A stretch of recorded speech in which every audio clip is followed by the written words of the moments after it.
No one would have believed in the early years of the 21st century that our world was being watched by intelligences greater than our own. That as men busied themselves about their various concerns, they observed and studied. With infinite complacency, men went to and fro about the globe, confident of their empire over this world. Yet, across the gulf of space, intellects vast and cool and unsympathetic regarded our planet with envious eyes. And slowly and surely drew their plans against us.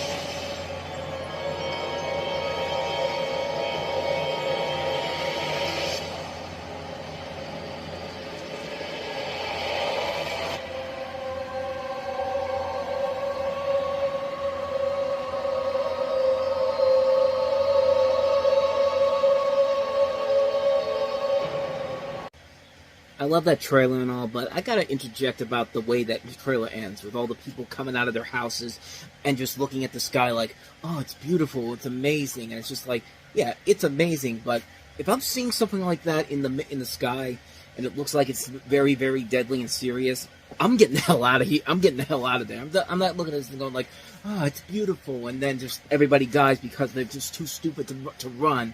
I mean, it's just like, I mean, I love that scene, I love that trailer and all, but that's something I've always had a problem with that particular trailer, because it's just like, yeah, it's nice and all, but run, because that's clearly something that has never been seen before, and it's just like, but then again, this is one of those movies where, you know, if it was any other, you know, racer, they would have been clearly out of there before. Is when that first strike happens, just like, we're gone, like, we're out of here, but I digress. This is War of the Worlds, like I said, based off of H.G. Wells' classic novel, which is most notable for its legendary performance by Orson Welles on Halloween night in 1938. Now, it's a movie version. It's actually one of several different movie versions. There's even been a television series that was based off in the 1980s. But in this movie, Tom Cruise plays an American dock worker who's forced to look after his children, played by Justin Chatwin, and also Dakota Fanning, from whom he lives separately and struggles to protect them and reunite them with their mother when extraterrestrials invade the Earth and devastate cities with towering war machines. Excuse me. So, yeah, I mean, it's not a bad idea, Steven Spielberg tackling a remake of one of the greatest science fiction stories of all time. Plus, you got Tom Cruise again. Like I said, last time these two worked together, they made a great film in Minority Report. I don't know how you can go wrong, but somehow this movie did just that. Now, I'm not saying it's a bad movie by any means necessary, but when the film suffers, it suffers big time. Let's talk about the positives first. The visual effects overall are nicely done. The designs of the alien ship are pretty cool. The plane crash scene is really impressive. You can still see the real plane that they used. If you go on the Universal Studios Hollywood tour, you always see it as soon as you pass the Norman Bates house from Psycho. But other than that, though, sometimes the effects can look pretty bad. Like the aliens sometimes do not look the best in general. I'll get to that in just a little bit here, but it's just like, the cast does a pretty good job working with the material given to them. It's Tom Cruise doing a pretty good job in here. Dakota Fanning's pretty good. Tim Robbins has a nice little role in it, too. I think everybody does their parts very well.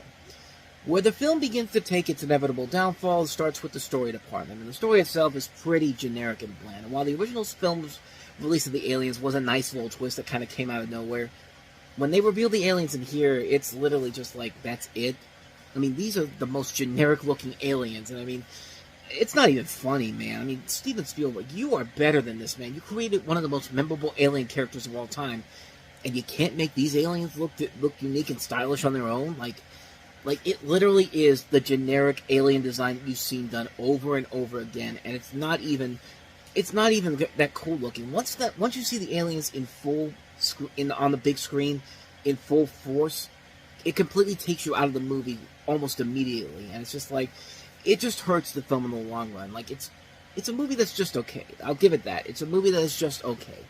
It's not the worst movie ever. It's not even Spielberg's worst movie in general, but it certainly isn't one of his better movies. It's a very mixed bag of a movie where the acting can work. Sometimes a lot of the times the visuals can still hold up, but it's the story that really fails to gain any traction at the end. And I mean, I guess if you want to say that this is the best, I mean, it's really tough to say because the original '53 version by George Palo made it, because I think he did When Worlds Collide, which I think was the sequel, if I'm not mistaken. He produced it. He didn't direct it, but that one still holds up a lot better than this one does, even though the visual effects can look very choppy at times. But the way the story plays out and the twist at the end works a lot better in that movie than it does in this movie. Here, it just didn't work for me. It's a film that I wanted so much more from, and like I said, it's not a bad movie. It's definitely not one of Spielberg's worst films in general, but you expect a lot more with a director like Steven Spielberg. You got a writer like David Coep, and a cast led by Tom Cruise. Like, you expect so much more, and it's just isn't there, man. It's unfortunate, because there was a lot of things about it that I was really looking forward to it the first time I saw it, and by the end of it, I was just kind of like, like I said, not a bad movie, but certainly not a great movie that it could have been. So, it's a mixed bag opinion on War of the Worlds. So, with that said, on to the last film we have here, and that is Martin Lawrence in the sports comedy Rebound. In the world of college sports, there's nothing bigger than Coach Roy McCormick. I won 3 NCAA championships. Really? And Sam, what do you call it? What is that? Technical foul. Coach Roy. His attitude. Get out of here. Yeah, kick him out.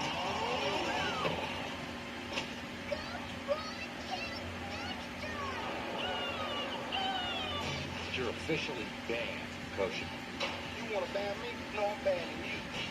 For life.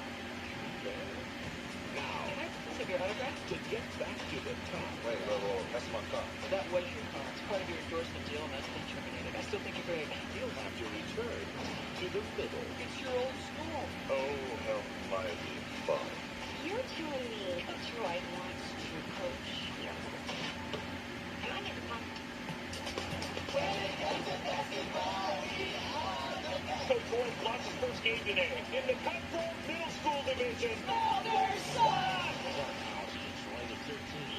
You're not exhaust or have any skills. You got to be brave to lead. Get bad.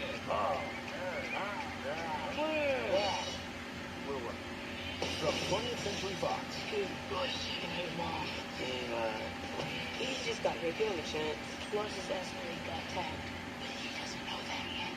And the director of Daddy Daycare. Hi. He's shy.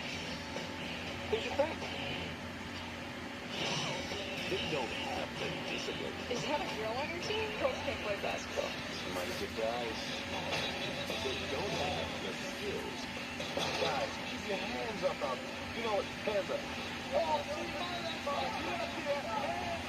But they've got what he needs. good job. No matter what the scoreboard says, you're winners.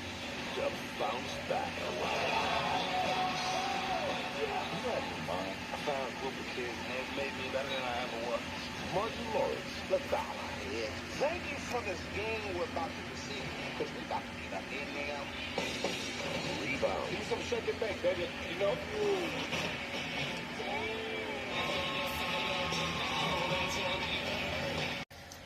I think that trailer pretty much sums up everything wrong with this movie, from the bad dated jokes, like, you're telling me Coach Roy wants to coach here? Am I getting punked? Because it's 2005. Punked was a hit in 2003, so already then it was dated. But the jokes just aren't funny, man. Like, the whole thing, like, if you're banned from coaching, well, I'm banishing you for life. Can he ban us? Like, that, and then the scene where he's signing his autograph and then the car gets taken away. It's just like this whole movie is just so bad. And well, I'll tell you the plot about it, because I don't think I really need to tell you more about it. But Martin Lawrence stars as a disgraced college basketball coach who returns to his old middle school to coach the boys basketball team. Will they become champions? Of course they're going to be champions. And even if they're not, it's, you know, you're supposed, because this isn't the bad news. I should say this isn't the bad news bears, where the team eventually loses, but they still feel like a much better team than the winners of that. We'll get to that a little bit later in the month because we have the remake coming up. But this movie, this is bad. This is really, really bad. The jokes in the trailer alone should be everything you need to know about how bad this movie is. And I saw this in theaters back in the day. Didn't mind it back then, but as time has gone on, I've realized that, yeah, not a good movie. Not a good movie whatsoever. This is probably one of Martin Lawrence's worst movies he's ever done, which says a lot. I mean, something like Black Knight is a bad movie, but Black Knight had an idea to it. There was an idea of what they wanted to do with it. You know, let's take this black comedian from modern times and send him back into period times. That movie was at least trying. This is not. I mean, this is a movie that is just so by the numbers. It's so bad. It's so poorly put together. It's not even funny, man. Like, this is a movie that is just so lazy. And I mean lazy. Like, this is one of the most inconsistently poorly put together films I have ever seen. Like, this is a lousy film with too good of a cast that's in this movie. I mean, Martin Lawrence is one thing. You know, Wendy Raquel Robinson's another, Breckin Meyer, Horatio Sands, Megan Mullally, Patrick Warburton. You got Alia Shawkat in here. You saw Laura Keitlinger. You know, just a lot of talented people in this movie. There should be a much better movie here, but it's just not there, man. This is just a film that's so by the numbers. It doesn't even try to do anything funny or clever with it. I mean, like I said, there was a ton of sports comedies released in 2005, but let me tell you something. This is the bottom of the barrel. This is easily the worst one.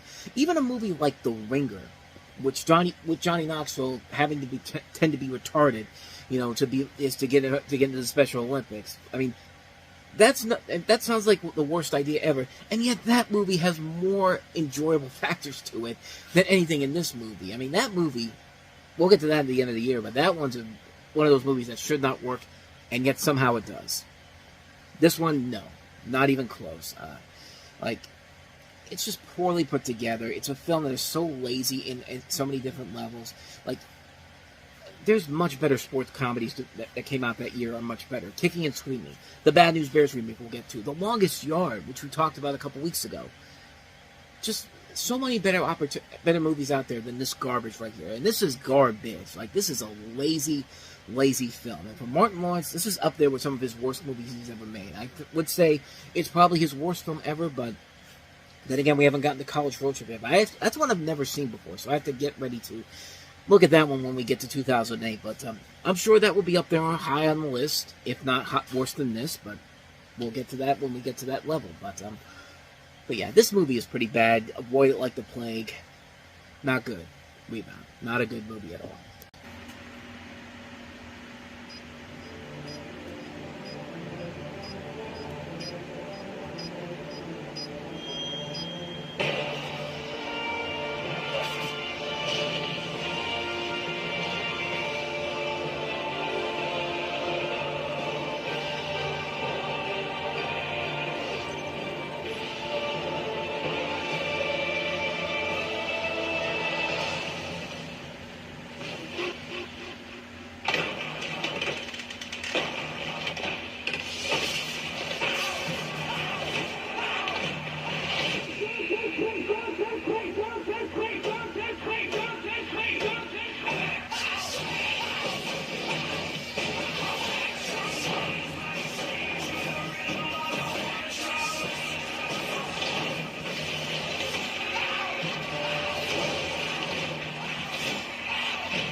You know that looked cool.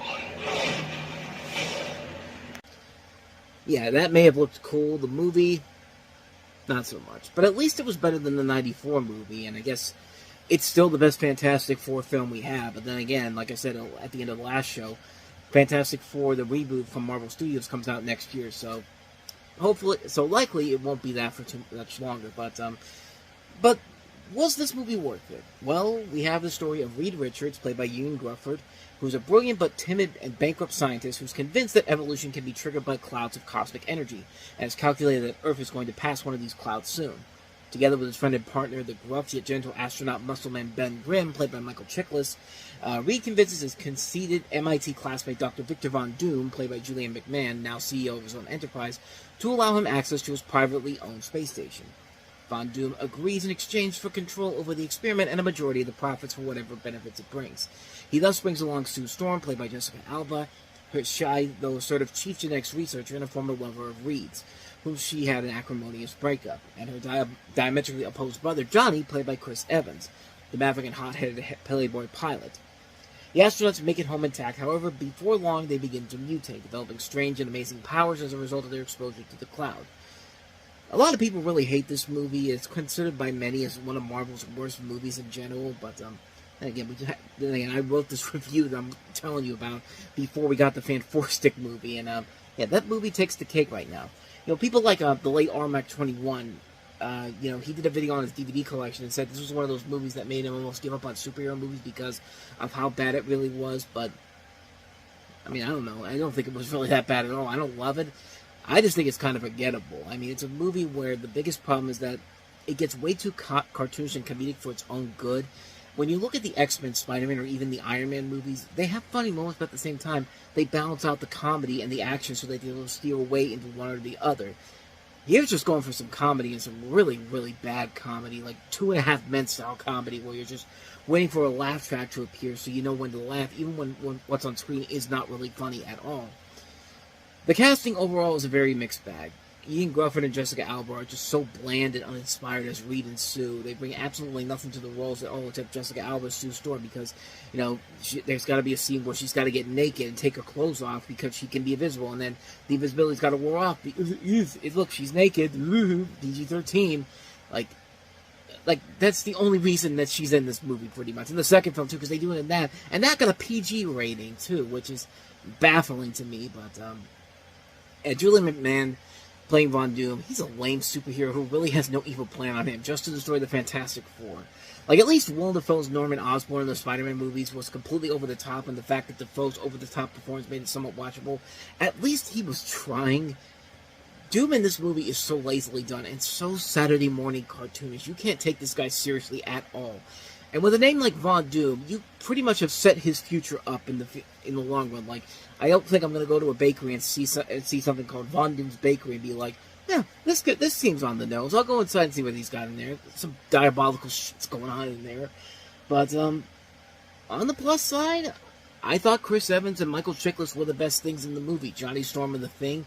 You know, the chemistry the two have with them actually worked. Both of them really understood what characters they were playing and have fun in those roles, which is more than I could say for everyone else in the movie. I mean, I like that Michael Chiklis is there as the Thing. Like, it's pretty much a practical costume, but it still works. You know, Chris Evans, of course, would later go on to become a much better-known superhero in Captain America.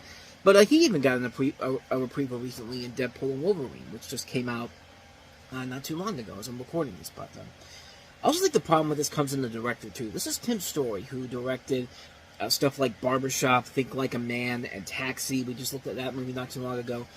He had never directed an action movie before this came out. He had no real reason to tackle a big action movie like this until he was more experienced. I mean, I'm also willing to bet he never read a Fantastic Four comic before, much like kind of how Tim Burton never read a comic before directing Batman. Like, put it this way. I think he put more effort into making the Tom and Jerry movie, the fun film that was, than making this movie. I mean, that should tell you something right there, that he puts more effort in Tom and Jerry than he does in Fantastic Four. That's pretty much that tells you everything you need to know.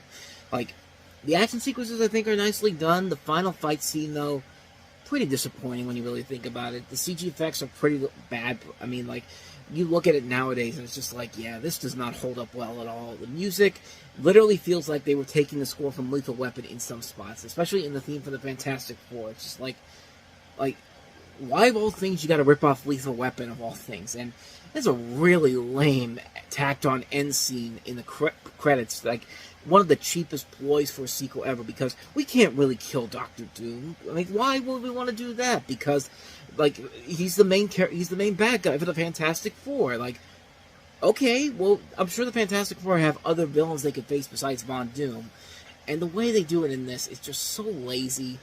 This really could have been an epic movie had they gotten the right director who knew how to make this work, like what Sam Raimi and Bryan Singer did with Spider-Man and X-Men. But here, they don't even try. Only a few of the actors actually do a good job here, while everyone else is kind of half-assing it and not giving it crap whatsoever. It tried way too hard to be more comedic than action-packed. It's lazily done. The villain's pretty lame. It's a forgettable movie. And nevertheless, it was a big hit. I mean, it did eventually lead to a sequel that came out a couple years later, so the hope is that they could build a better product on that, right? Well, we'll eventually get to that one, but like I said, I've got a lot of hope now for the Matt Shankman movie coming out next year. It seems like the casting is pretty good. The idea that it's going to be a period piece seems like a ton of fun, because that director, Peyton Reed, not Peyton Reed, Peyton Reed was the person who was originally going to direct it, but, a period piece 60s Fantastic Four movie sounds like a really cool idea, and this is the same director that did WandaVision, so I'm very highly optimistic to see this movie work, and hopefully it will work in general. Robert Downey Jr. as Von Doom, though, interesting. I'm not going to be one of those people that say it's a bad idea because Robert Downey Jr. is a terrific actor, but that just feels like weird casting to me. I'm going to give it a chance, but I gotta think it's got to be better than any of the movies we've gotten before that comes out. One would think, but we will see when that comes out next year. But Fantastic Four, just meh. Just meh. So let's go ahead and take a look at the last movie we have here, and that is Jennifer Connelly, also John C. Reilly, in the horror film Dark Water.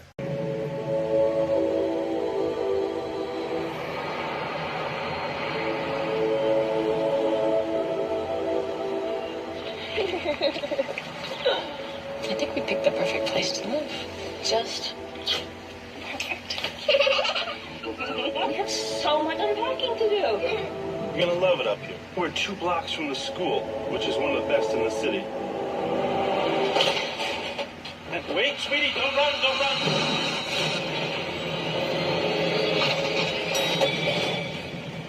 Get stuck in here, huh? What, Mommy? I'm gonna reach the ceiling. What's that?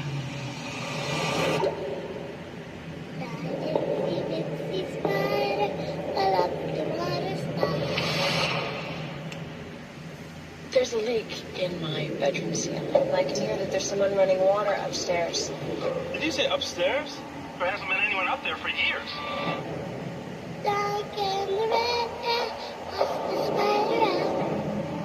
Someone went into the elevator and the buttons are burnt off.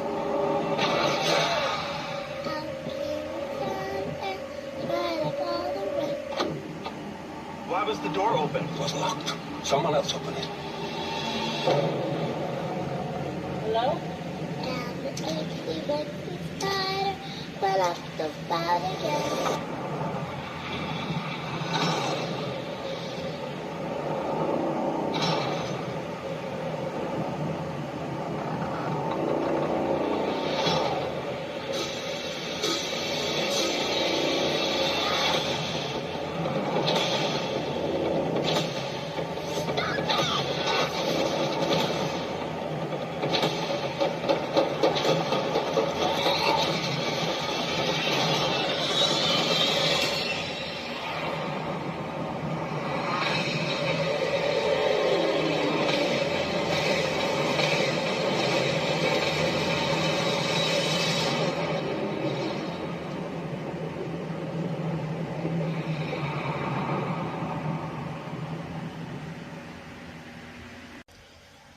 Yeah, I think you could see the major problem with the movie right from the get-go. Yeah, it's hard to make water scary. I'm sorry, it's never going to happen. There was a movie that came out in the 90s with Pierce Brosnan. It was like a terrorist thriller where terrorists tried to use water that had explosive things in it, that explosive water to make it look scary. Water will never be scary. No matter how hard you try, it will not be scary. But this movie says, "Oh yeah, motherfucker," and yeah, they didn't do it. But in this movie, Jennifer Connelly and her daughter in this move into a rundown apartment on New York's Roosevelt Island. She's currently in the midst of a divorce proceedings, and the apartment, though near an excellent school for her daughter, is all she can afford. From the time she arrives, there are mysterious occurrences, and there's a constant drip from the ceiling in the only bedroom. There's also noises coming from the apartment directly above her, as though it would appear to be vacant. Is the apartment haunted, or is there a simpler explanation? The simpler explanation is that this is a lazily put together horror movie. I don't care if you got to put the thing from the author of The Ring, but no, The Ring was a scary movie. This was not. This is a lazily put together movie. You won't believe who directed this. The director who did the Motorcycle Diaries before this. They got that director to do this, Walter Sales, and man, this just didn't work. This is a really, really bad movie. Like, all the cliches are in here. The atmosphere might be there, but there's no good scares to really save it. Like, this is a movie that's just so boring, so pretentious, so lazy. Like, you can't even get scared by it because you're just so bored by it. It's just like, come on, get to the point already. It's just like, it's not worth it in the end. And the movie just, these people are way too good to be in this movie. Jennifer Connelly, John C. Reilly, Tim Roth, Pete Postlethwaite, Cameron Manheim, Dougray Scott, all great talents who could be in a better movie than this. They are in better movies than this. And you can just tell where it's going right from the get-go. It's not scary whatsoever. It's a lazy film. Like, yeah, it's got the atmosphere, but unfortunately, if there's no payoff, then it's not worth it. It really is not worth it in the end. And yeah, this definitely isn't worth it whatsoever. And it's just like, it's a bad movie. It's a really, really bad film. Not much more to say about it, but yeah, water isn't scary. I'm sorry, water isn't scary whatsoever. This is not scary.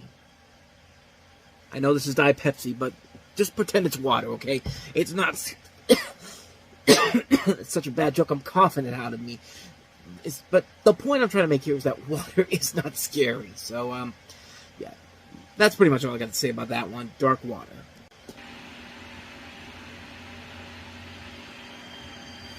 Have you ever seen a single person going into that factory? There must be people working there. The only thing that comes out of that place is the candy. I'd give anything in the world just to go in that amazing factory. Dear people of the world, I, Willy Wonka, have decided to allow 5 children to visit my factory. 5 golden tickets have been hidden underneath the wrapping paper of 5 ordinary Wonka bars. Wouldn't it be something, Charlie, to open a bar of candy and find a golden ticket? But I only get 1 bar a year. Nothing's impossible. You found Wonka's last golden ticket. From director Tim Burton. Please enter. Who are you? He's Willy Wonka. I'm Sally Bogart. I don't care. I want my soft milk and lots of chocolate. I can see that. I'm Ruby Salt. Daddy, I want another pony. You're my TV. Die! Okay. And you. Well, you're just lucky to be here, aren't you? Welcome to the factory. Warner Brothers invites you to enter a whole new world. Unlike anything you've ever imagined. It's beautiful. Where dreams are your reality. Look over there. They're in balloons. Back off, you little freaks. I do say that all seemed rather rehearsed. You're really weird. And Willy Wonka Let's boogie. is your guide. Ew. This summer, 5 lucky kids will follow in his footsteps. I want a squirrel. Don't touch that squirrel's nuts. Why is everything here completely pointless? But only one Candy doesn't have to have a point. That's why it's candy. will find his heart. Hold on. Johnny Depp. Charlie and the Chocolate Factory.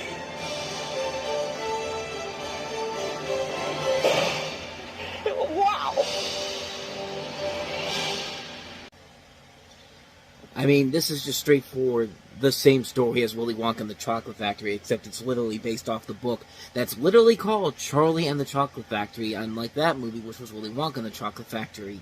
But, simple premise, pretty much the same as the first movie. Charlie is the main focus of the storyline, played by Freddie Highmore, as he wins a contest along with 4 other children, is led by Willy Wonka, played by Johnny Depp, on a tour of his chocolate factory. Of course, Johnny Depp and Freddie Highmore did the far superior Finding Neverland the year before, and not to say that this movie is bad by any means necessary, but this is a movie that is definitely, it's a very odd film, to say the least. It's a movie that I like it. I've talked about it before, that Willy Wonka and the Chocolate Factory is one of my favorite movies of all time. So I'm going into this with a little bit of a hesitation when I first saw it. I'm just kind of like, okay, what's the end result of this going to be? And when I came out of it, I liked it. Over time, I've still continued to like it. This movie had one of those production hells that this thing was first began production back in 1991. They had all these different directors attached to it. I've got the list right here. Just a random assortment of names, not just for the director, but the star itself. Like, the directors, Gary Ross, Rob Minkoff, Tom Shadyac, Martin Scorsese. Can you imagine what a Martin Scorsese Willy Wonka movie would look like? But, of course, Tim Burton eventually came on board. But if you thought the directors were weird enough, the names that they went to, they pretty much went to every single actor in Hollywood, because kind of like with how Gene Wilder got the cast in the original film. But this time around, here's the list of names that I have here. And I've got the list right here again.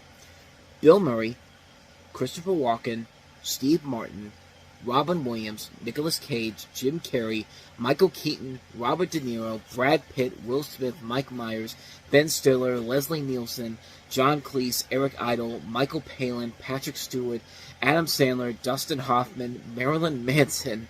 Like, I mean, they really went with everybody in Hollywood pretty much. Honestly, Leslie Nielsen probably would have been a great choice for Wonka, more than I think about it. And there would have been some good choices in there. Bill Murray, Robin Williams, Jim Carrey, Michael Keaton, Patrick Stewart, I think could have been good choices. But then there was those ones that's just like Christopher Walken, Nicolas Cage, Robert De Niro, Will Smith, Mike Myers, John Cleese, Eric Idle, Michael Palin, Marilyn frickin' Manson. Somebody actually thought that this would work if Marilyn Manson, even Dwayne Johnson was considered for Willy Wonka at that point. But let me throw in some other names too. I mean, I'm pretty sure they literally went to everybody in Hollywood around the time. Like, I'm pretty sure that Billy Bob Thornton, he had some movies out there. Ewan McGregor probably was mentioned. Chris Rock, why not? Eddie Murphy. I mean, the list could go on and on. I'm trying to remember names in 2005. Martin Lawrence, Ashton Kutcher, Bernie Mac, Sean Penn, Will Ferrell.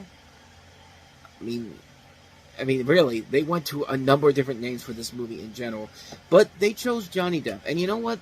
Performance-wise, he actually did a pretty good job distancing himself from, Willy Wonka. It's not a bad performance. I mean, it certainly was a lot better than some of the bad movies that Depp has been attached to with Tim Burton since then. And, even Depp said that Gene Wilder's characterization of Willy Wonka stood out as a unique portrayal, so he at least knew he couldn't top what Wilder had done. I still don't know why the hell Tim Burton decided to turn Willy Wonka into Michael Jackson. Like, that's one of those things where it's just like, what the hell were you thinking, Tim Burton? Like, I know you work well with Johnny Depp. I know that you and him will pretty much agree to anything that you want to do together. I mean, but this is just taken it to an extreme level where it's just like, somebody should have looked at this and gone like, okay, we're really stretching the boundaries of craziness here. But as far as but I actually like it. Here's the thing, the weird thing about this movie is that as much as I love the original Willy Wonka, there's a couple things I like about the newer version, and it's Freddie Highmore. I really like him as Charlie Bucket a little bit more than I do with Peter Ostrom, who I thought was great in the original. But I like what I like about Freddie Highmore's performance is that he's optimistic, but he's not as super optimistic as the original. He knows that he has choices in life. I like a little scene that they throw in here where he tells his family that he's going to sell the golden ticket he found to somebody else because they offered him $500 for it. And he wasn't doing it to be selfish or blow it on himself. He wanted to do it to help his struggling family, especially his father, who had just gotten fired from his job as a toothpaste cap holder. Like, not a toothpaste holder itself, a toothpaste cap like a guy who puts together toothpaste caps on the thing. He's like, it's a weird thing, but it's kind of funny. And I also like that he was more than about making sure his family was covered than making himself happy. I mean, that's what I like about the ending too, which is a radically different ending compared to the original film. In the original film, of course, Charlie gets the factory and everyone lives happily ever after. And in the new version, it's not that simple though. Charlie shows that he's unselfish, like he doesn't want to leave his family behind, and he cares more about that than whatever Willy Wonka wants to give him. And we find out about the backstory between him and Willy Wonka and his father, which is done pretty well for the most part in general. So there are a lot of good things I like about the remake in general. I like that Tim Burton's style is all over the movie. The snow is, when it's snowy in there, I think that's cool. I just love snow. I love it when it snows out in December, and November, December, the winter times, and then, like, there's just something so calming and cool about the snow and this snow. It's just, when you see it in this movie, and you're watching it for the first time in the middle of the summer, it's just like, it's just pitch perfect. It's just pitch perfect gold.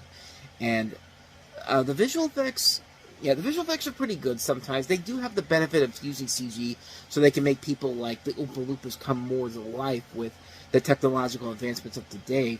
But again, like with the original does hold up better because they were using many practical effects and didn't have the advantages of using computer graphics back then, and which made that film more of a risky gamble. While this one's just kind of like okay, I mean, we can work with this because we live in such a technologically advanced time. We can make this work.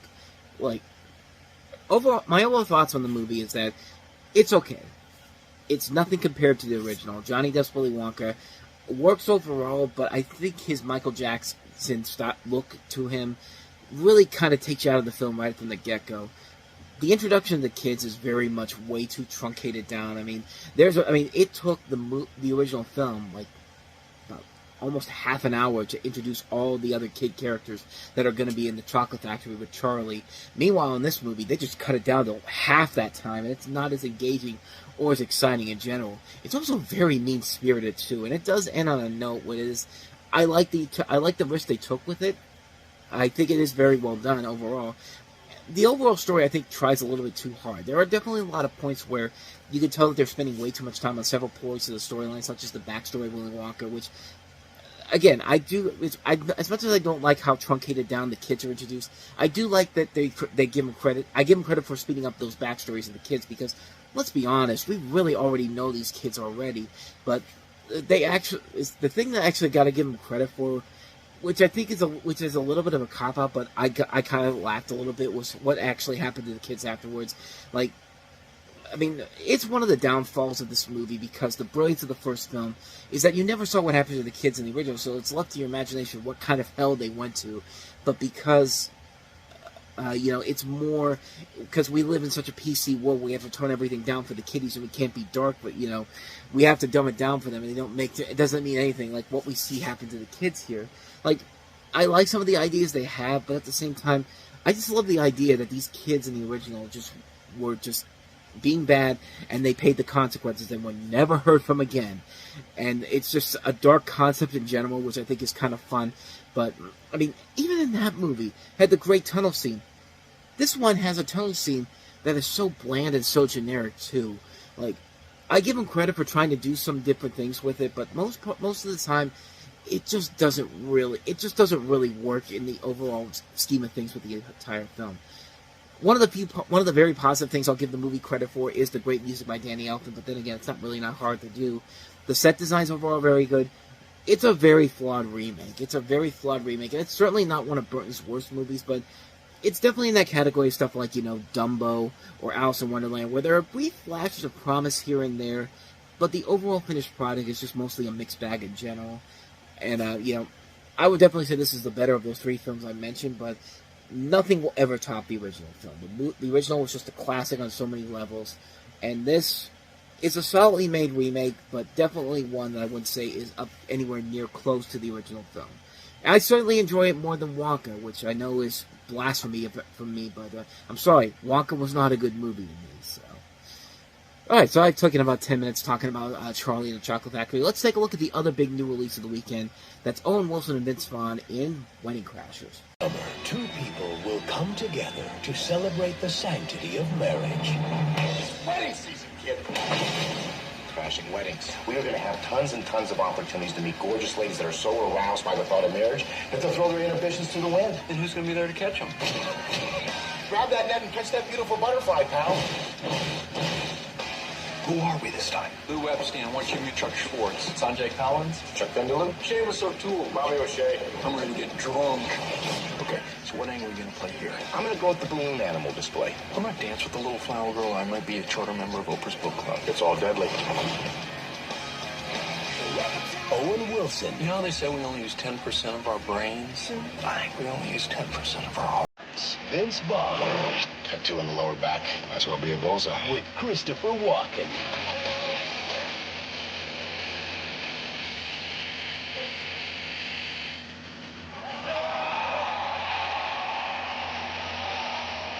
Wedding Crashers. I always knew my first time would be on a beach.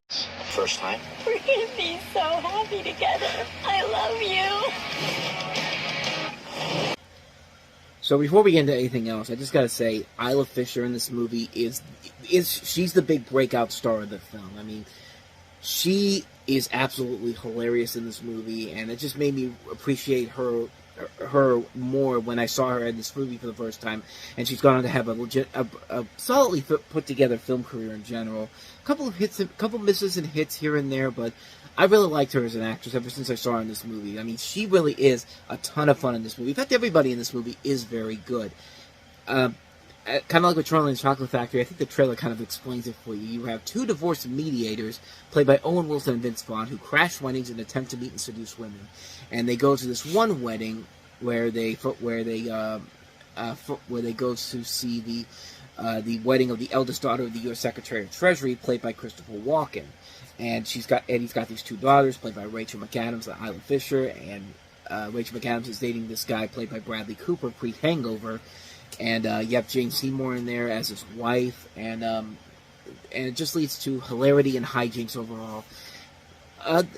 This was a major hit at the time. It was the first R-rated comedy to make $200 million at the box office, which was unheard of back then. And it was actually the film that led to that was credited for helping to revive the popularity of adult-oriented R-rated comedies. And following in the month ahead, we'll have The 40-Year-Old Virgin, which would be another step in the right direction there.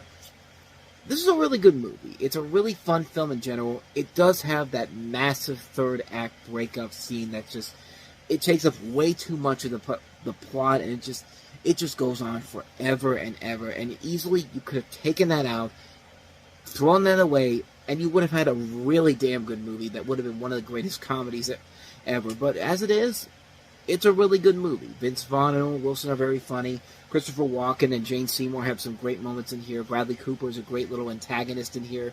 Rachel McAdams and as I said, Isla Fisher, they're great in this movie. Rachel McAdams, I think, is really good. It's branching out from not just being the girl from Mean Girls in the Notebook, like really showing that this year she is going to take over the world, because she had 3 dynamite performances this year. Red Eye, and The Family Stone. And we'll get to the other 2 movies as the year continues, but another great performance by her in this movie. And this is just a really fun guys comedy. Like, this is a comedy that is strictly made to be raunchy, and something that is severely missing in the world right now, because, like I said before with Charlie and the Chocolate Factory, we kind of live in a PC world where these type of comedies are becoming more lesser than they were back in the day. They have tried to bring it back a little bit with more recent films, like we just had My Old Ass with Aubrey Plaza that came out recently. Last year we had the big hit No Hard Feelings, and then we had Bottoms come out. So I feel like we're slowly but surely coming back to that, but this was credited for helping to revive the trend of the R-rated raunchy comedies, and this and The 40-Year-Old Virgin would help to really set the tone for what will come in the years to come, with big hits like The Hangover, all the Judd Apatow movies. They've been talking about doing a sequel for Wedding Crashers for a long, long time, and after a while, like, I really do not want to see a sequel to Wedding Crashers. I really do not, because for one thing, it's my thing with comedy sequels. Like, you're making comedy sequels more than almost 20 years after the original film. They've been talking about doing this since 2014, and they would try. And in 2022, they officially kind of stopped the production overall, which hopefully is a good thing, because it's just way too late to do a Wedding Crashers sequel at this point. I mean, like I said, it's very rare you get a really good comedy sequel. Sometimes you'll get one here and there. Like we just had this year, Beverly Hills Cop Axel F, which was a movie that's coming 30 years after the last Beverly Hills Cop movie, shat the bed. But this is a film this movie is really, really funny. It's a really good film.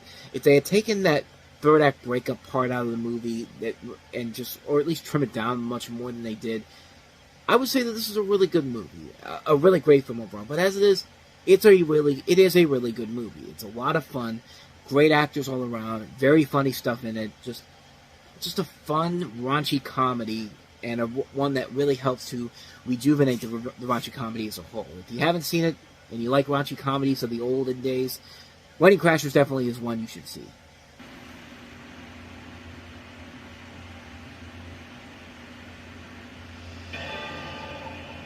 Attention residents, welcome to the lottery spin.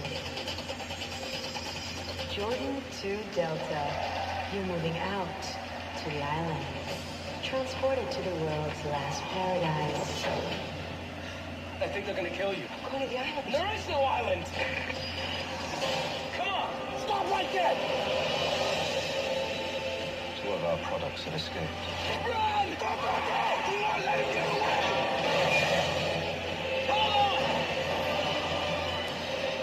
Tell me what's going on. You're copies of people out here in the world. They're simply tools, instruments. They have no souls. How come I never did this before?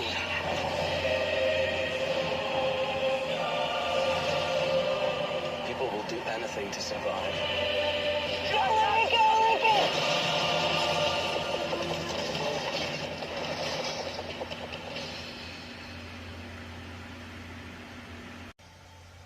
So as you can see, The Island is essentially classic escape from dystopia type movies, Fahrenheit 451, THX 1138, Logan's Run, those type of movies. It's literally described as a passe of all of those movies, but it's a really good movie. This is a movie about Ewan McGregor, who is Lincoln's Sixth Echo, who struggles to fit into the highly structured world in which he lives, and isolated in a compound, and the series of events that unfolds when he questions how truthful the world is. After Lincoln learns the compound inhabitants are clones used for organ harvesting, as well as surrogates for wealthy people in the outside world, he attempts to escape with Jordan to Delta, played by Scarlett Johansson, and exposes the illegal cloning movement. And by the way, this takes place in the dystopian future of 2019. I mean, don't you remember that when that happened? I mean, you know, that was such a big moment in the history of the world in general. And I mean, I can't imagine why nobody will remember something like this. Just like all those other movies that tried to predict the future, and yeah, not so much in general. But despite all that, I stick by what I say, that this is probably one of Michael Bay's best overall movies. I mean, this is a really good movie. A good, fun action movie with some great action sequences that play to Bay's advantages. A good script by Alex Kurtzman and Roberto Orci. And an original concept that does take a lot from those Escape from Dystopian Futures, but give future movies, and gives it its own unique edge to it. And it just helps when you have a strong cast that includes McGregor and Johansson, along with Jaimin Hansu, Sean Bean, Michael Clark Duncan, Steve Buscemi in the cast. It's a really good, underrated movie. I was really glad I got to see it in theaters when it came out. And, you know, it's a movie that definitely does not get the proper respect it deserves. It's a really good film overall. A little bit formulaic, but it's still a really good movie. And from Michael Bay, it definitely is very different compared to his other movies. It has a lot of his stuff inside of it, but there is more to it than just the action sequences that makes Michael Bay who he is. It helps that you have a really good script written by 2 very good writers who would later go on to work with people like J.J. Abrams and on stuff like Lost and Star Trek, and then do stuff later on with other things associated with J.J. Abrams. But just an overall really, really good movie, and one I do recommend checking out. It's a film that definitely deserves a lot more attention. Definitely seek it out. If you want to see Michael Bay do something that's actually very underrated of his, The Island is definitely one of those films I would highly recommend checking out. So definitely check that one out. And speaking of movies you should definitely check out, the same can be said for our next movie, and that is Richard Linklater's remake of The Bad News Bears. I think it's really important what we're doing for the kids. Yeah, I got enthusiasm flying out. On July 22nd. Your kids are out here throwing punches. You guys swing like Helen Keller at a pinata party. See, that's the spirit. Never before has so much responsibility. Shouldn't we be practicing? Meant so little. Is he dead? He's drunk. I'm taking his wallet. Billy Bob Thornton. outside, kid. You had a helmet on. Imagine if you didn't. Bad News Bears, rated PG-13, July 22nd, only in theaters. So, of course, this is a remake of the 1976 classic with Walter Matthau in it. And, kind of like with The Longest Yard, a remake that I don't think gets the proper respect it deserves, because it actually is pretty good. In this movie, to scrape up some extra cash, the semi-inebriated, cigar-smoking, former minor league pitcher and now professional exterminator Morris Buttermaker, here played by Billy Bob Thornton, agrees to coach the inept Little League baseball team of the Young Misfits known as the Bears. Against the backdrop of a tough championship and an intense rivalry with the impeccable Yankees, Coach Buttermaker goes out as far as to recruit Amanda Wurlitzer, a 12-year-old daughter of one of his ex-girlfriends and star pitcher, and the troubled bike-riding baseball hitter Kelly Leak. Under the circumstances, do Morris's uncoordinated boys have what it takes to start winning? Did the maladroit Bears bite off more than they could chew? Well, if you've seen the original Bad News Bears and you see the remake, I think you could pretty much know what the answer is going to be. In fact, that's one of the things that actually makes the original Bad News Bears such a game changer, because it doesn't have the typical underdog sports movie ending where, you know, the team wins the championship at the end. No, they lose in both the original and the remake. And even then, they're happy about it. Like, Buttermaker's just like, we're celebrating. Why are we celebrating? Because you actually played as a team and you actually gave it your all.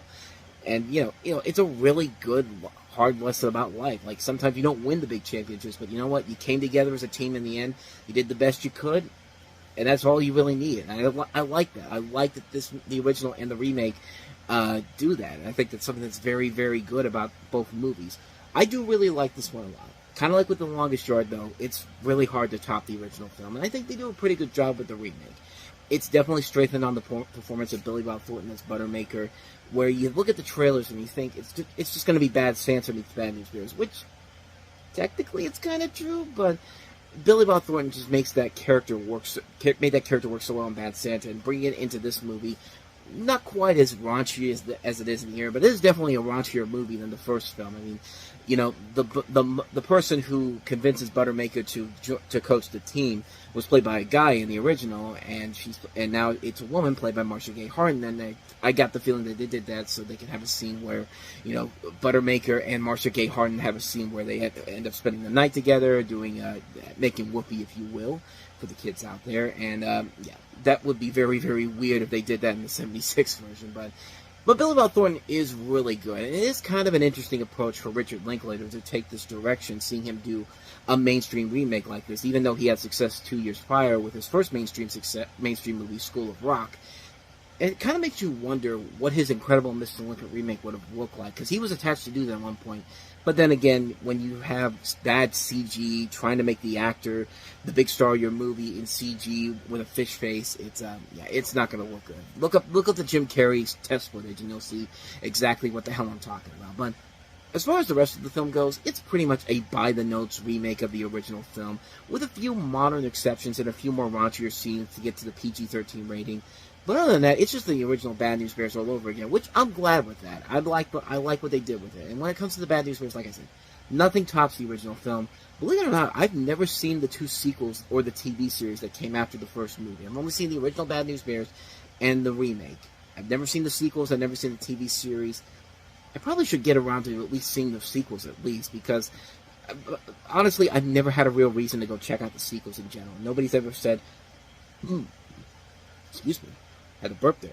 But nobody's ever said you need to see the sequels to this. I think the sequels are largely forgettable. I've seen as largely forgettable, so that's why I haven't really taken the time to go check those ones out. But I have seen the original. I like the original a lot. I like the remake a lot too. And it was a pretty good year for Paramount overall, especially in a good year for sports movies. We've talked about several of them already. Fever Pitch was a great one. Kicking and Screaming was good. Longest Yard was pretty good. And here's another great one right here. I really like this one a lot. Definitely check it out. And so with that said, let's go ahead and move on to the next movie here. The only one of the 4 movies to win an Academy Award, and that is Hustle and Flow. Put your headphones on. A little closer to the mic. We about to lay you down now, man. This track here, this is my hotline. Go! Look, this is my life, and it's a battle within. I gotta survive. It gotta work, man, because it ain't over for me. It ain't over for me. I'm here trying to squeeze $1 out of a dime, and I ain't even got a cent. I'ma step my game up and get what's coming to me. Everybody got to have a dream. Hustle and Flow, rated R. Starts Friday, July 22nd. So yeah, this is a movie that has a little bit of notable history at the Oscars, but before we get to that, you have Terrence Howard as aspiring MC DJ who works the angles to get his first record made with the help from assorted people in his Memphis hood. When he hears the hip-hop superstar Skinny Black is heading into his area, he throws together a supreme hustle to grab Skinny's attention. This is the feature film directed by Craig Brewer, his second film after The Poor and Hungry, but this was the film that was highly praised by critics, features a strong cast that includes the aforementioned Terrence Howard, Anthony Anderson, Taryn Manning, Taraji P. Henson, Paula Jai Parker, Elise Neal, DJ Qualls, Ludacris, produced by John Singleton. A lot of talent all throughout the movie. And it's a really good movie, too, that shows what Craig Brewer as a director can really do. And it's a really good film. It's a really entertaining film. The acting is great. Terrence Howard actually got nominated for an Oscar for this, for Best Actor. And you can see why. He is really good in the film. But the film actually did win the Oscar for Best Original Song for 3 6 Mafia's It's Hard Out Here for a Pimp, making it only the second hip-hop song ever to win an Academy Award following Lose Yourself. And if you thought Eminem getting an Oscar is weird enough, look up the clip of 3 6 Mafia literally accepting their Oscar. I can't show it here because the last time I showed a clip from the Oscars, the video got blocked and I had to cut that out. But go ahead and look. You should be able to find that clip online. It's pretty hilarious when you think about it. And you know what? It's actually a pretty good song, too. And just so against what the Oscars usually give an Oscar to. It just feels like something that takes you back to when Shaq won the Oscar for Best Original Song. It's a good song, too. And it definitely deserved to win that year. But overall, really good film. Really, really good film. Definitely one of the highlights of the year. Featuring a very good cast, a very good story. What more can I say, man? Hustle and flow.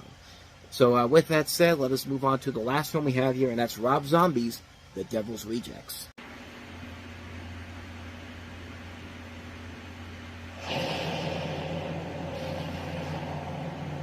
What police have uncovered reads like this. Words can't describe it.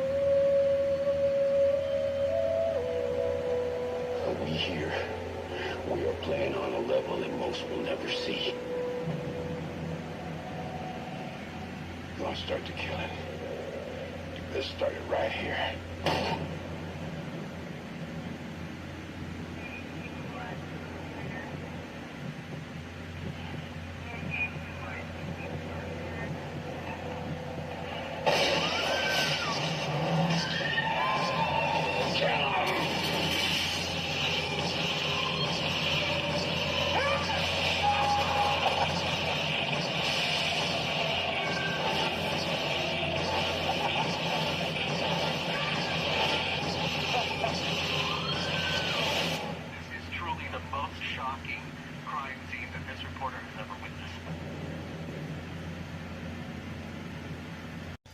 This is, of course, the sequel to Rob Zombie's House of a Thousand Corpses, and actually it's the second film of the Firefly film series that also ends with 3 from Hell, which won't come out for another 14 years. But in this one, you have 3 on-the-run members of the psychopathic antagonist family from the previous film now seen as the villains, with Sid Haig, Bill Moseley, and Sherry Moon Zombie reprising their roles, while Leslie Easterbrook replaces Karen Black as the matriarch. It's generally a much better movie than House of a Thousand Corpses. House of a Thousand Corpses is a good film, but this is a movie that takes it to another level where it just really becomes something unique and just engaging to watch, and shows Rob Zombie's true strengths as a filmmaker that would kind of sadly go away with the next two movies he would make, the Halloween remakes, which were ambitious, but just really all over the place. But then again, the David Gordon Green Halloween trilogy didn't do it any favors. Didn't do that series any favors. It actually makes the Rob Zombie movies more interesting and more enjoyable, and that when you really look at all 3 of those movies that we got later on down the road. But as far as this movie is concerned, it's a really good film. It's a really engaging black comedy horror film that definitely plays up to Rob Zombie's strengths as a filmmaker. And and it's a vast improvement over House of a Thousand Corpses. It's easily the best of the Firefly trilogy. Overall, a really, really good film. I really liked it a lot, even for somebody like me who doesn't usually go for movies like this. I'm not really much of a horror person in general, but I could see what Rob Zombie's bringing to the table with this, and I think it's a very good film. What more can I say, man? The Devil's Rejects. Will, just want you to know how proud I am that you'll be attending my alma mater. From the moment Will Stronghold started high school, he knew he was in for the ride of his life. Here we go! Welcome to Sky High. You are the descendants of the world's most legendary superheroes. All he wants is to live up to his family name. My parents are the greatest superheroes on the planet. But he's not sure he's got what it takes. Step up here and show me your power. Our hero. If you don't make hero, you're just a sidekick. Are you insane? Sidekick. Now, all I ever wanted for him was to save the world. To transform himself. We can't change who he is. Not without dropping him in a vat of toxic waste. Where would we even find a vat of Steve! He'll have to test his limits. You have 3 minutes to mobilize your opponents and save the citizens.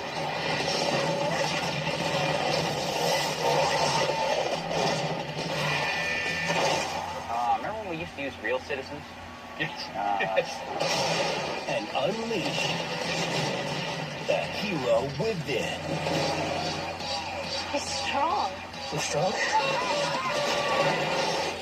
He's super strong. From Walt Disney Pictures, discovering his powers was just the beginning. Great. Because the heroes of tomorrow... Hey, you want to dance? No, me neither. ...will have to save the world today. My old enemy always swore he'd have his revenge on me. Put my dad down. This summer, the sky is the limit. Yeah, my boy!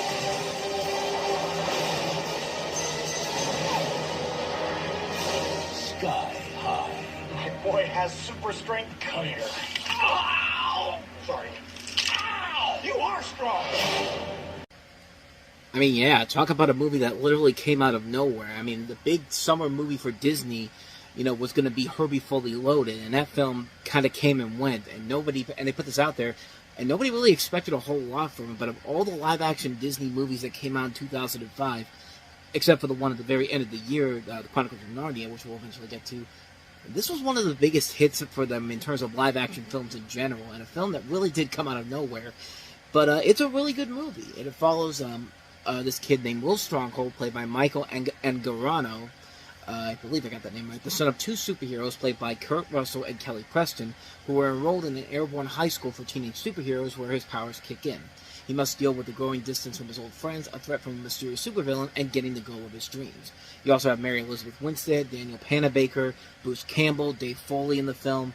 Directed by Mike Mitchell, who, if you remember, the last movie that we saw from him was the infamous Surviving Christmas. And before that, he directed Deuce Bigalow, Mel Gigolo. And, needless to say, this is probably one of his best films, if not his best film in general. And yeah, like I said, this thing became a massive hit. It's a movie that literally came out of nowhere, and really, it's kind of hard not to see why this movie just works. It's a fun superhero comedy, a superhero high school thing that is definitely a mix of something like Kim Possible and also the criminally underrated 80s show Galaxy High, which was created by Chris Columbus of Home Alone fame. If you don't know what that show is, definitely seek that show out because it actually is a lot better than you would think it is. But I say Kim Possible because coincidentally, the creators of Kim Possible actually wrote the script for this, so it makes a whole lot of sense why there's this whole idea here that this has the same kind of vibe as Kim Possible does. Kim Possible was a very fun superhero, not even superhero, spy comedy series, animated comedy series for kids, and it worked because they had fun with the spy genre in general while also making fun of high school life.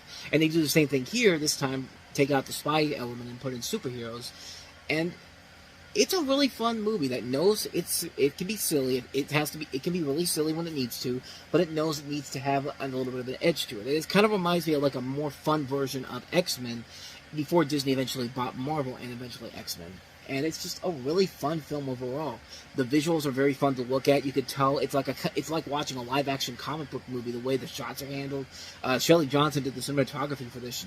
pretty good job on her part. This is one of the early films Michael Giacchino, who was then a well-known TV scorer for stuff like Wasp. Like, this was one of his first major films major films he composed before he eventually became the superstar that he became in the music world. But yeah, the movie is just a ton of fun on a whole number of different levels. They know exactly how to entertain you. It feels like an old school classic Disney movie from like the 60s, 70s, and even the 60s and 70s. Like, it's a movie that knows it's not going in there to be like this deep storyline in general here, but it works because the cast is having a ton of fun. The ideas they're having are very fun. It's a really solid, entertaining movie that really did come out of nowhere.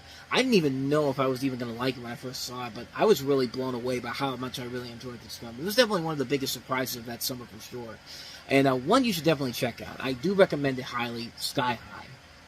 And let's go ahead and move on to our next movie, which was not a big hit, which was supposed to be the big projected hit of the weekend, and that is Rob Cohen, the director of XXX and the Fast and the Furious, directing Jessica Biel, Jamie Foxx, and Josh Lucas in Stealth. Pilots of the U.S. Navy, future new wingman. He flies all by himself. What the hell is he doing? He just selected a target. What target? This is a national security crisis. He got me! I'm hit! You could kill 50 million people with that load. The situation is critical. I will blast you right up the sky.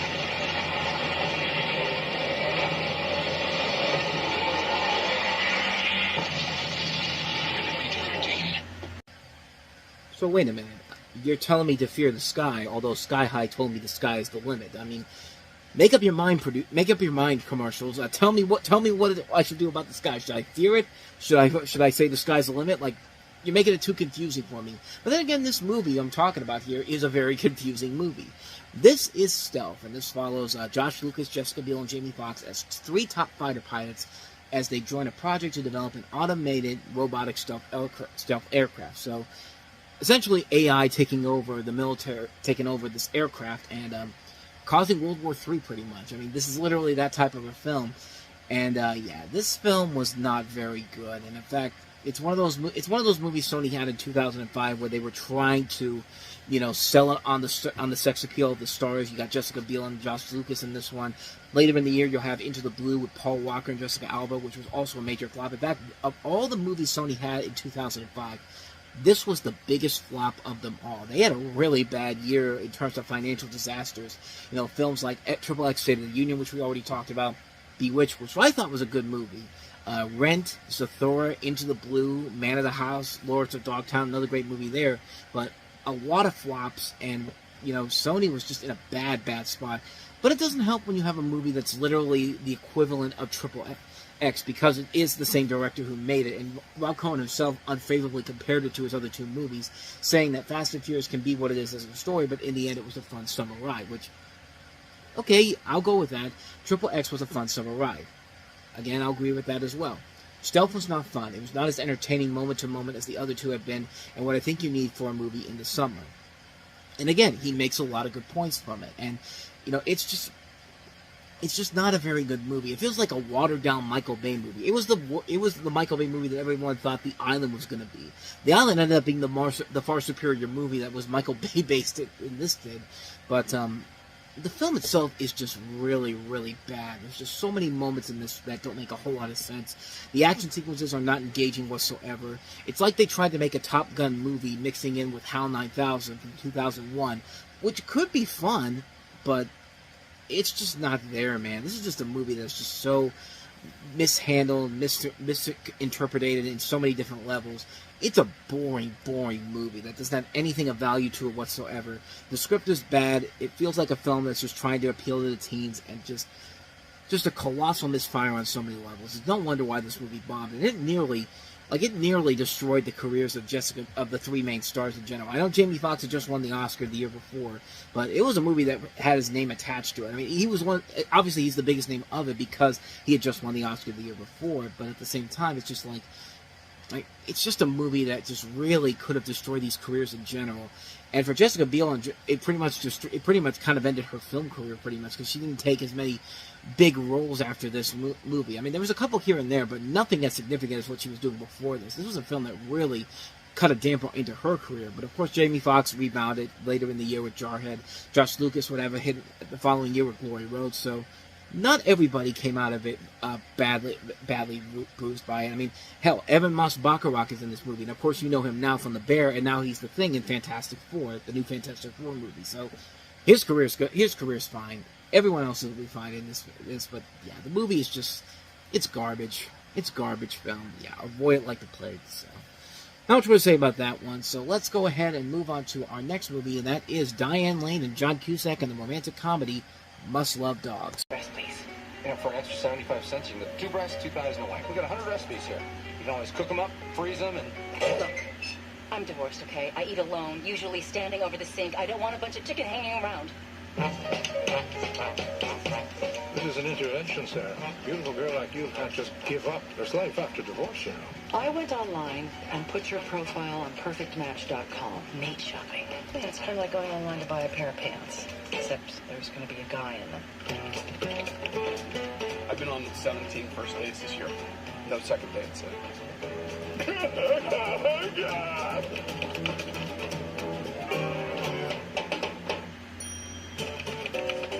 50s widower seeks lady friend who enjoys long meandering bike rides. I will be carrying a single yellow rose. Yeah. I answered my own father's personal ad. This is disturbing on so many levels. Incest. I don't know. I just had to stop it there because it's just like, okay, that's my stopping point right there. But anyway, Must Love Dogs. Why am I taking this harmless little romantic comedy and turning it into something much more? Because yeah, it's harmless, but it's not that great either. But this is a movie that you can tell from the trailer.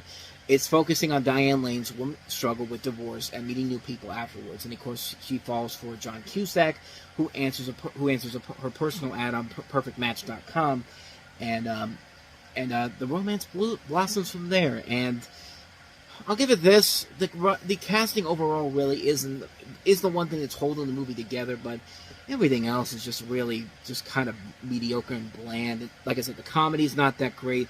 You know, having to resort to something like that, like that scene where Christopher Plummer, her father, she answers her dating thing. It's just like I get what you're trying to do, but at the same time, it's just kind of like really, like I get it, but at the same time, it's just kind of like that just feels like it could go into so many different bad places. Like I said, incest, but it's just, and this is written and directed by Gary David Goldberg, the man who gave us Family Ties, the man who gave us Spin City. It's actually his second film as a director. He did Dad in 1989, which was a much better movie, and much better than this movie in general, but the film is just pretty bland and forgettable, and it's just, you know, Diane Lane, John Cusack, they're doing the best they can with the material given to them, and their chemistry is fine like it is, but at the same time, there's really nothing about this movie that makes it stand out as something as a must-see. This is the type of movie that you take your date to on a weekend, like older dates, not like a horror movie where you go there on a Friday night hoping you get some action as like an 18-year-old for the first time. But no, this is something that you would take your married spouse to on a weekend. Like, they probably will enjoy it, but that opening weekend. But then they'll never get to see this again afterwards. It's just a movie that kind of comes and goes. And it's hard not to see why. It's a pretty bland romantic comedy that really does not offer anything new or exciting to it. Just a really lackluster film in general. Nothing too spectacular about it. The performances, I think, hold it together to say it's passable, but I'm never going to watch this again. After a one-time watch, I was kind of over it, so yeah, not much more to say about that one. Must Love Dogs. Must Love Dogs, but I don't love this movie. Let's just end it with that, so... Alright, let's move on to the last movie, and it's a movie about the dirtiest joke of all time, and that is The Aristocrats.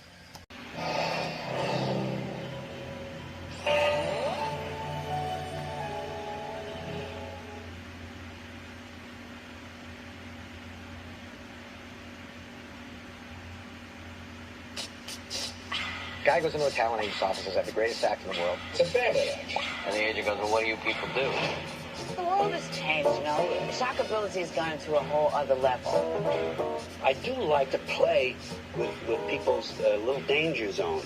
I come out dressed as Hitler in crotchless panties. I'd like to see that, actually. That think you can put people to death for what goes on in the best versions of this joke. My husband comes out, he bends down. You know, now that I think back on it, it's probably wrong. Although the premise is funny. I remember that I fainted. It's pretty spectacular. I actually was an aristocrat. Do it. It's like a dog with 3 legs. You don't want to look, but you just... He is completely covered with... As she blows a smoke ring out of her... And then we all drop our drawers and take a huge... They might have to clean this up for TV. The aristocrats. The aristocrats. The aristocrats.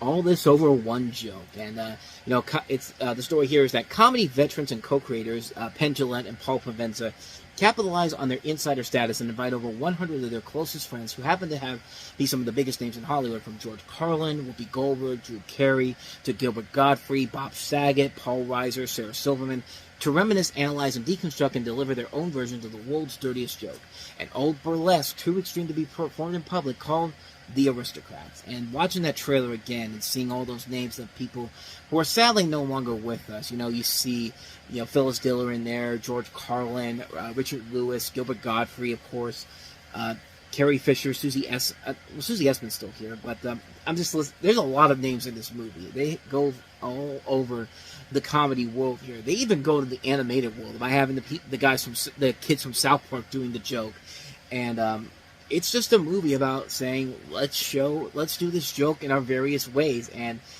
it's a very fun concept in general, but it was something that actually was seen very controversially. In fact, when it came out, AMC, the theater chain, decided to not show the movie in any of their theaters, claiming that the decision was due to the film's limited appeal. But Penn Jillette went on to MSNBC and said, it's the kind of thing that makes you go, come on, play fair. It's not like we're trying to slide this by anybody by calling it Love Bug 2. Herbie takes it up the ass, which for some people that's probably a better idea than Herbie Fully Loaded is. But there was controversy about Gilbert Gottfried's footage from the Friars Club roast after the September 11th attacks, where Gilbert Gottfried made a joke that didn't pan, as that was just after the events of September 11th. There was a controversy involving Joe Franklin, who, in the film, Sarah Silverman tells a version of the joke as it was autobiographical, and she had been one of the Aristocrats' performers as a child. Silverman builds the story to include her father being booked on veteran talk show host Joe Franklin's show, and ending with a punchline, a deadpan allegation that Franklin had raped her during the phony rehearsal for the show.